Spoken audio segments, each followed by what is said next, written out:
Hi friends, welcome to Poola Rangadu YouTube channel. Today topic వచ్చేసరికి మన రాజధాని ఫైల్స్ మూవీ రివ్యూ. ఈ సినిమాలో మొత్తము నాణ్యానికి ఒకవైపే చూపించారు, రెండో వైపు ఏ కథ అని చెప్పబోయే ముందు ఇంకా ఎవరైనా మన ఛానల్ని చూస్తూ ఉంటే ఖచ్చితంగా లైక్ అండ్ సబ్స్క్రైబ్ చేయండి గైస్, నాకు కొద్దిగా మోటివేషన్గా ఉంటుంది. ఇక వీడియోలోకి వెళ్ళిపోతే మన రాజధాని ఫైల్స్ మూవీలో నాణ్యానికి ఒకవైపు చూపించి ఇంకొక వైపు చూపించలేదన్నమాట. ఆ కథ చూపించని కథ ఒక్కసారి మీకు చెప్తాను, వినండి. అప్పుడెప్పుడో 2014లో మన సోనియమ్మ ఏపీని అలానే తెలంగాణను విడదీసింది అనమాట. అప్పుడు విడదీసిన తను అప్పుడు ఏం చెప్పిందంటే ఏపీకి తెలంగాణకు కామన్ క్యాపిటల్ అని హైదరాబాదే అని చెప్పింది అనమాట. అది 10 ఏళ్ళు ఇప్పుడైతే గడిచిపోయారన్నమాట. అప్పుడు 40 years బాబు గారు ఓట్ ఫర్ నోట్కి కేసు కింద తెలంగాణలో కూడా చక్రాలు బంగాలు తిప్పుదామని పోయి అప్పుడు రేవంత్ రెడ్డి అరెస్ట్ అయ్యారన్నమాట.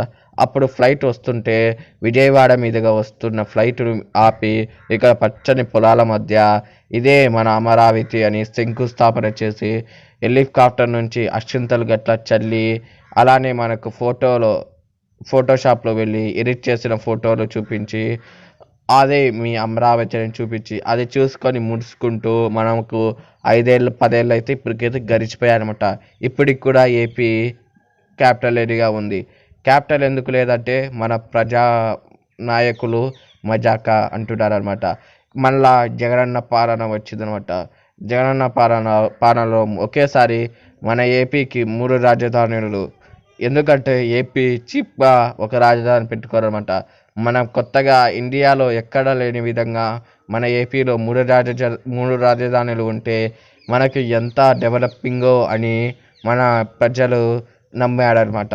కానీ 5 ఏళ్ళు ఇప్పుడు జగన్మోహన్ రెడ్డి ప్రభుత్వం కూడా అయిపోవస్తుంది.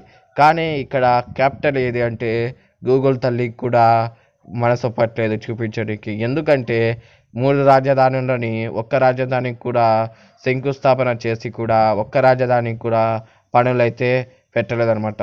ఫస్ట్ ఒక రాజధాని కట్టి ఇదిరా మీ రాజధాని అని చూపించడానికి మన నాయకులకు మాటలు లేవా అంటున్నారనమాట. ఇక మూవీ విషయానికి వస్తే ఇంకా ఇంత కథ చెప్పినాక ఆ మూవీలో ఏం చూపించారంటే మొత్తం చంద్రబాబు నాయుడుకు అనుకూలంగా చూపించాడు. కానీ బొమ్మకు బొరుసు అని 2 ఉంటాయని ఆ సినిమా డైరెక్టర్ ఎవరు గ్రహిస్తే మంచిదన్నమాట. ఇక ఇంతే ఫ్రెండ్స్, ఈ టుడే టాపిక్ నచ్చితే లైక్ అండ్ సబ్స్క్రైబ్.